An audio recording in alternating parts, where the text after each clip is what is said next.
Olá, olá, bom dia, boa tarde, boa noite, sejam muito bem-vindos, muito bem-vindas.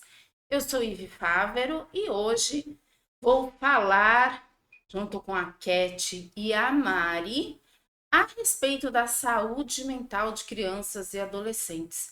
A gente tem vivido na pandemia e no pós-pandemia, se é que a gente pode dizer que estamos no pós-pandemia, né? Uma série de questões com crianças e adolescentes, medo de falarem com outros adolescentes, de fazerem novas amizades, muitos deles se trancando no quarto, se escondendo da própria família.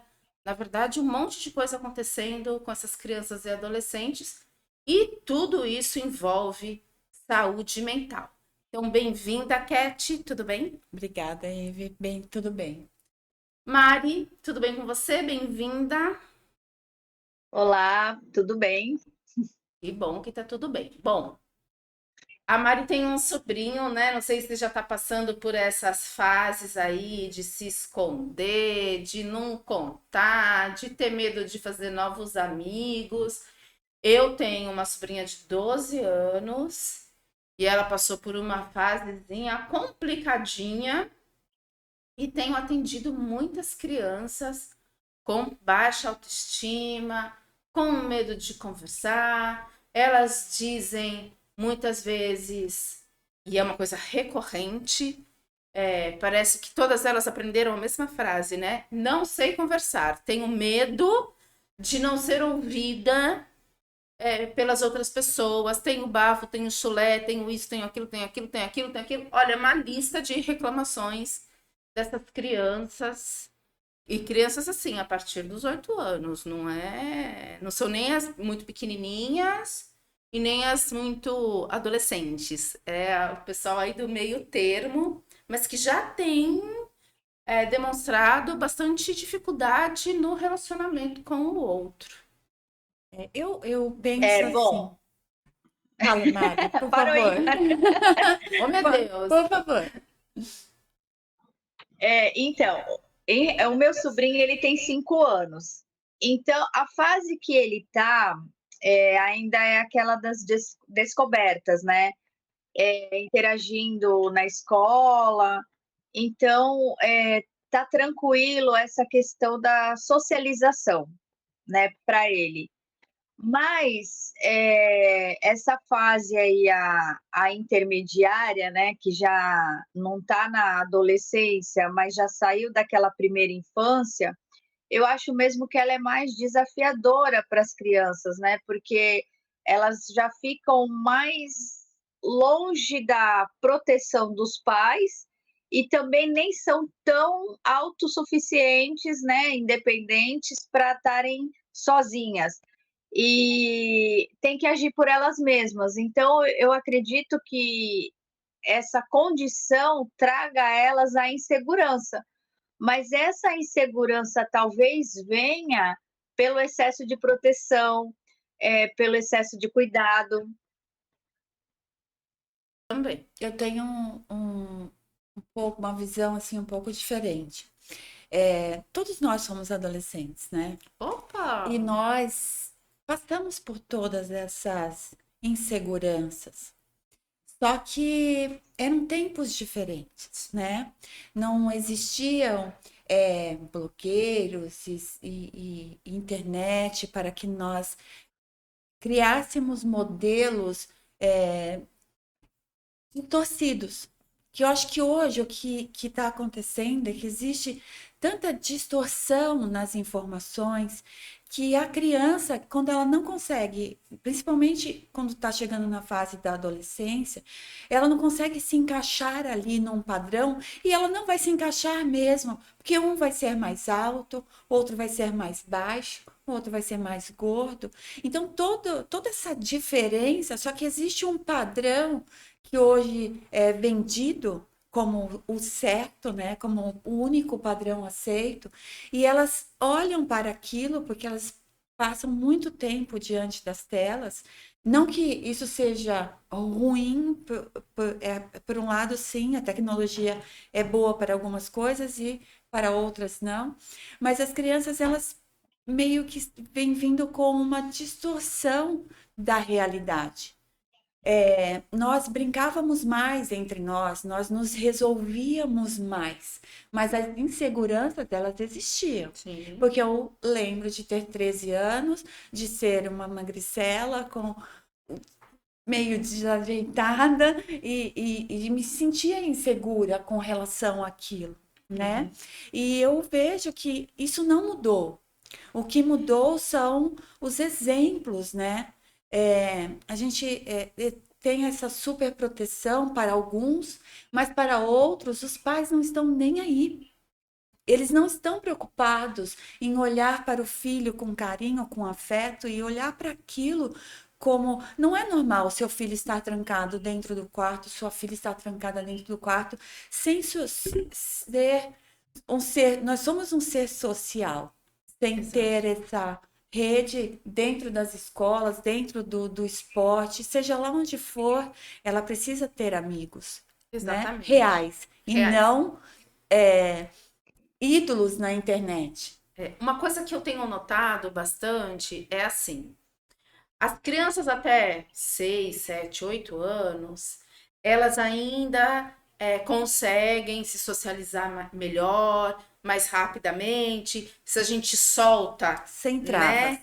Elas são amigas desde criancinha, se conheceram há 5 minutos, mas elas são amigas desde do berço, né?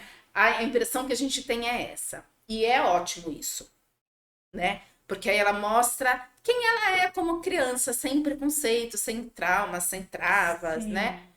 Na maioria das vezes. É óbvio que em algumas circunstâncias pode acontecer dela ter algum trauma, ter alguma trava. Mas, em geral, crianças até os 8, 9 anos, tá tudo bem. E aí ela começa nessa coisa do julgamento, de se julgar Começa também. a crescer, né? Ela começa a se comparar com esses ídolos que você está falando, né? E aí, aparentemente, elas começam a viver como se elas estivessem no mundo paralelo mesmo, né? E aí, quando eu converso com essas crianças, elas falam coisas que eu fico admirada, porque quando eu tinha essa idade, né, 9, 10, 11 anos, a minha conversa era sobre os jogos, sobre as brincadeiras, sobre até os desenhos animados. Mas era uma outra coisa, né? A gente normalmente não queria ser como aquele ídolo, a não ser a Xuxa, por exemplo, né? A Angélica depois. A Era Paquita. isso. A Paquita, era isso que a gente queria, né? Era nelas que a gente se modelava. Agora não. Agora a gente vê as meninas com essa idade querendo se maquiar, muito preocupadas com o corpo, muito preocupadas, inclusive, se elas terão assunto com a colega da mesma idade, né? Porque eu atendo principalmente meninas, e aí elas estão preocupadas com o cabelo, com a maquiagem que elas vão usar, se o peito já cresceu, se o peito não cresceu. Tive uma paciente ano passado que ela queria jogar futebol, mas ela tinha vergonha porque ela achava que ela tinha um testão, um orelhão, umas coisas que é a autoestima dela que está muito baixa, né? E aí eu fui ensinando para ela como se comunicar, como entender se a outra pessoa estava ou não querendo essa comunicação, porque o nosso corpo fala, né? Então, dependendo da maneira como a gente senta, que a gente se posta, se eu tô com o braço assim, se eu tô olhando para outra coisa, se eu tô bocejando. E eu fui ensinando essas técnicas, que são técnicas de venda, para ela se sentir mais confortável e mais segura para fazer amizades. Porque ela tinha medo de fazer novas amizades. O que eu penso, né? O que eu vejo sobre isso é o que a Cat falou. Não é normal a criança ficar isolada, ficar trancada, né? É uma dificuldade realmente dos pais em lidarem com essa criança.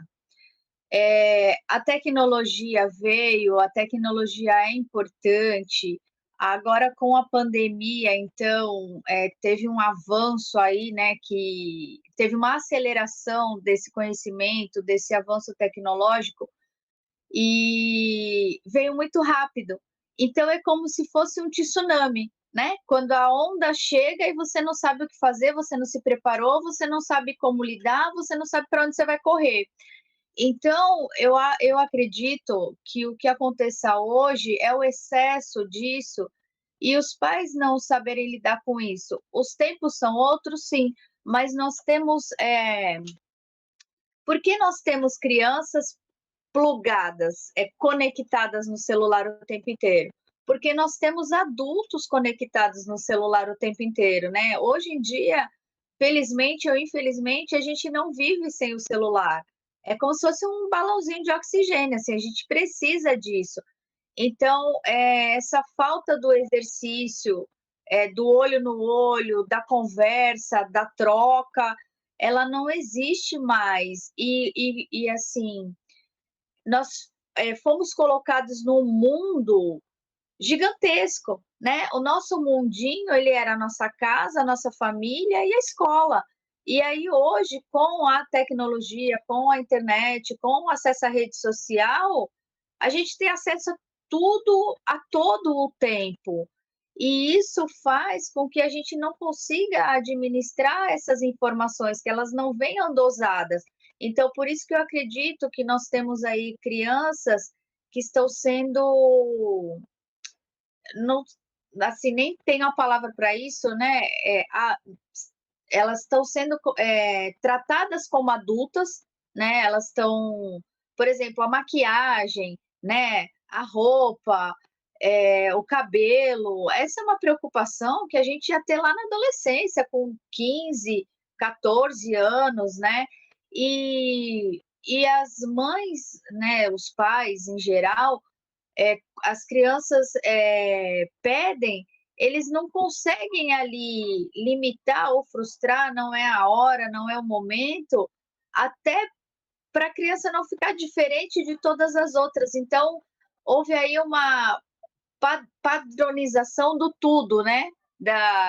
Já é assim, você tem que estar ali igual todo mundo, né? Para você não ser marginalizado, para você não ser excluído. Então, eu acho que também né? é o pertencimento, sim. Pois é. E é justamente o grande erro, porque onde nós nos alienamos é no coletivo.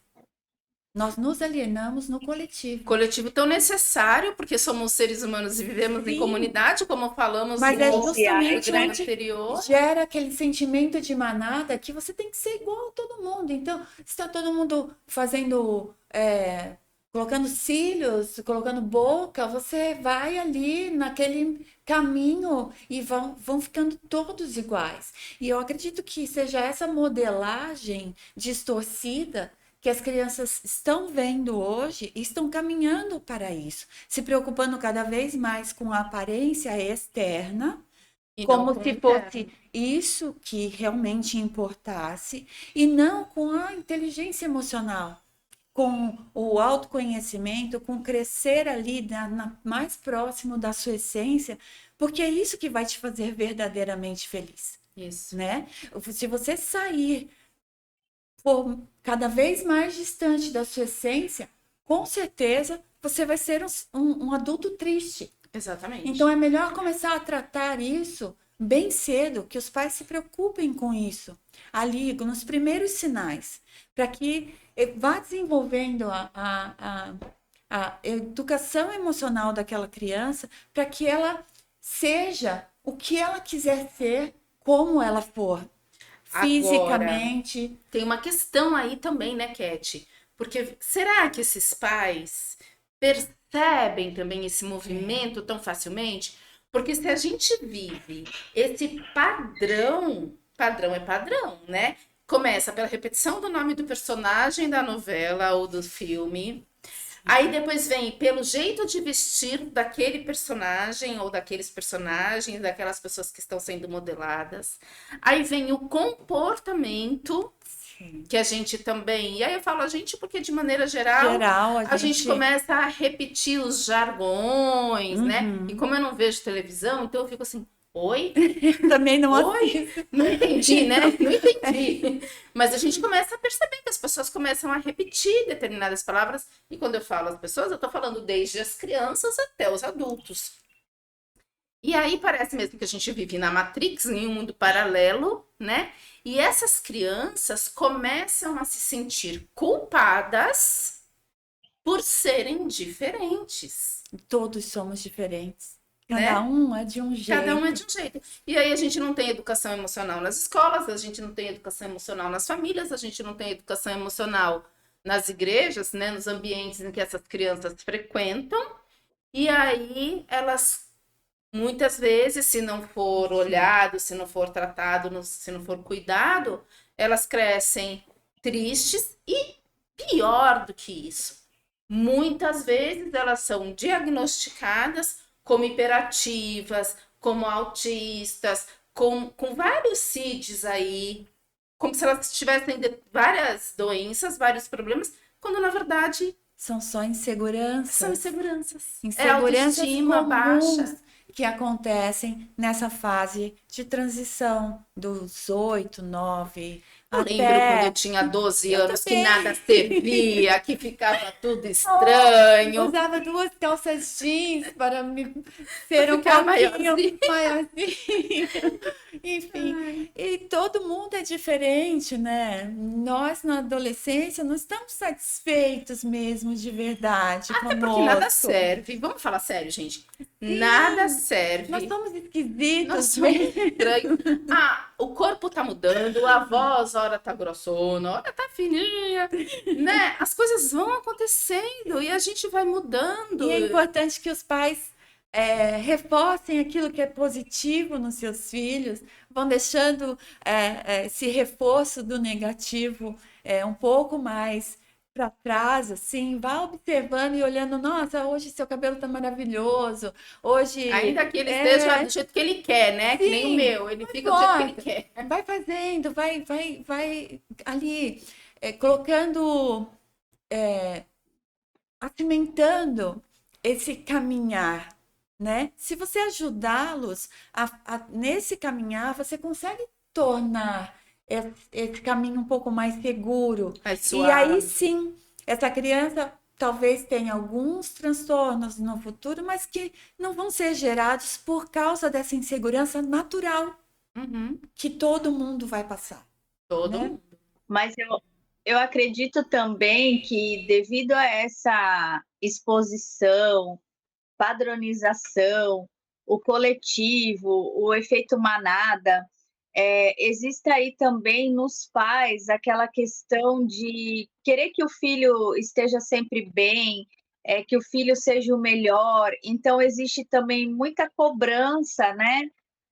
Cobrança em relação à nota, as crianças também, às vezes, envolvidas em muitas atividades ao mesmo tempo, sem ter o tempo do descanso, o tempo da brincadeira, né? Você tá no judô, tá na patinação, tá na natação, tá no inglês, você acaba assim um excesso de preparação e eles não vivem a infância mesmo, né? E aquele pai que fala assim, eu não tive isso, por isso hoje eu sou assim, eu quero que meu filho tenha, eu vou dar tudo para o meu filho que eu não tive, e ele não consegue lidar com as frustrações dele e acaba depositando no filho as expectativas também, e essa criança acaba sendo muito cobrada, até que de forma indireta mesmo, né? Direta, né? Quando o pai, a mãe fala pra criança lá, mas você já é assim, ou você já é uma mocinha, já pode fazer isso. Às vezes pode mesmo, e ok. Mas às vezes a gente cobra da criança uma postura, uma resposta que ela não pode nos dar ainda. Que ela não está emocionalmente preparada para aquilo, né? Você Exatamente. precisa ir com o seu filho na mesma página, estar ali com ele na mesma página. Por isso, ó, a observação é tão importante, né? Senão você tá ali, acha que ele pode se virar e ele não tem condições para isso ainda. E não desejar que ele reviva as suas histórias, né? Mas quando eu tinha a sua idade, eu já fazia isso, já fazia aquilo, já fazia aquilo, já fazia aquilo. Eram outros tempos. né? E a gente vivia de uma outra maneira. Como não dá para a gente querer que eles sejam pequenos adultos, que é o que muitas vezes é cobrado dessas crianças. Então, você tem 12 anos, já pode cuidar do seu irmão de 2. Primeiro que isso é responsabilidade dos Dos pais, pais, né? E aí a gente quer dar, muitas vezes, essa responsabilidade para a criança, seja qual for, né? Eu tô falando aqui do cuidar do irmão mais novo, ele pode sim ajudar, brincar junto, né? No momento em que o pai e a mãe estão ocupados, dar uma olhada, mas não que ele tenha a responsabilidade de criar, de cuidar, que é um equívoco muitas vezes, e aí eu não estou falando de hoje, estou falando de muito tempo, Eu né? acho que os pais, eles passam a desrespeitar a criança a partir do momento em que, por exemplo, você encontra um conhecido na rua e você beija o conhecido e quer que a criança beije também. E ali, se a criança não beijar, você fala para ela, mas você é mal educada, né? Não é. A Ela não criança, tem ela é vínculo. pura essência, ela é puro ego. Ela não quer fazer aquilo. E ali você já parte para tratá-la com desrespeito. Então, procure respeitar, olhar mais para isso. Ela não quer fazer, não é uma coisa que vai fazer com que ela seja deselegante ou deseducada, que não é educada. É sim, ela deixa, ela é criança. Então, é olhar isso com carinho mesmo, olhar e observando e deixando que ela vá crescendo e colocando as expressões dela no mundo, e você vai ali, sabe, direcionando com, com carinho, com amor. Eu acho que é Acolhendo, né, os acolhendo. Muito mais do que desafios. você colocando ela para fazer coisas que você acredita que é certo, né? Porque nem tudo que a gente passou, nós temos que replicar para os nossos filhos. Nem essa superproteção que a Mari fala, né? Não. Que também não é legal, né? Então, assim, eu pai, trabalho, tô lá no meu fazer diário, fico horas na rua, e aí, para compensar a minha ausência, eu compro milhares de brinquedos, doces e afins. Isso também não vai ajudar a criança, porque o que ela quer não é o brinquedo, não é, às vezes até é o doce, mas não é o brinquedo, não é o doce, não é isso, ela quer você. Você. Ela Ela quer quer sua atenção. os 5 minutos que você tem de disponibilidade para essa criança são 5 minutos que você está com ela. Não que você está com ela ali do lado e mexendo no celular ou assistindo televisão ou qualquer outra coisa, Não é né? de corpo Que presente, seja, é de alma que seja o presente. que seja o que a gente fala que é tempo de qualidade, né? Hoje em dia as pessoas falam assim: ah, eu não tenho tempo. Todo mundo tem tempo. A gente só não está sabendo fazer a administração desse tempo. E como a Ivy colocou agora, o tempo que estar ali, estar focado. Mas hoje em dia foi feita uma pesquisa que as pessoas elas demandam atenção por um período de 5 segundos. Depois disso, elas já estão dispersas. Como eu disse, eu acredito que seja o excesso de informação e a facilidade de acesso que a gente tem que tenha feito com que isso acontecesse. Então, assim, você chega do trabalho cansado, caramba, tem que fazer, a mulher tem que fazer a janta, ou o homem está cansado, eu já quero tomar um banho, ok. Mas que seja 5 minutos que você vai contar uma história, 5 minutos que você vai perguntar para o seu filho como foi o dia dele, mas que seja de qualidade, porque é possível, né? Só precisa criar uma rotina. Exatamente. Só precisa criar uma rotina. E falando em rotina, a nossa aqui, que a gente tem 25, 26, 27 minutos de programa, já acabou. Passou Porque é rápido. assim, passou muito rápido. Maria, eu quero te convidar para vir mais vezes. Você foi a campeã do Passou Rápido. É só fala, né? Não é isso, é falar com qualidade, falar o que é preciso, com foco, com os 5 segundos necessários para chamar a atenção das pessoas. Quando é bom, é rápido, está dizendo aqui o nosso assessor para assuntos aleatórios, o Luizinho, e é bem assim, né? Então, muito obrigada por ter vindo, por ter compartilhado todas essas ideias. E quando a gente coloca foco nas coisas, elas crescem. Sim. Não precisa ser 1h30 de foco. Pode ser um pouquinho, mas de foco, atenção total, né? Você também, muito obrigada. Exatamente. Obrigada, Ivy. Eu que agradeço por ter podido contribuir aí com um pouquinho de conhecimento que possa ajudar a todos, né, a tornar o dia melhor, né, e levar a vida de forma mais leve. Isso aí, a gente agradece. Agradecemos a você que acompanha os nossos programas. Todas as terças e quintas um programa novo, sempre com a intenção de ajudar você, a sua família, as pessoas que você ama, de perto e de longe, a terem mais qualidade de vida, a viverem uma vida mais naturalmente possível e que você possa ter dias cada vez melhores. É isso aí, Cat, muito obrigada de novo. Obrigada, Ivy. Então é isso, minha gente. Um grande beijo e até o próximo programa.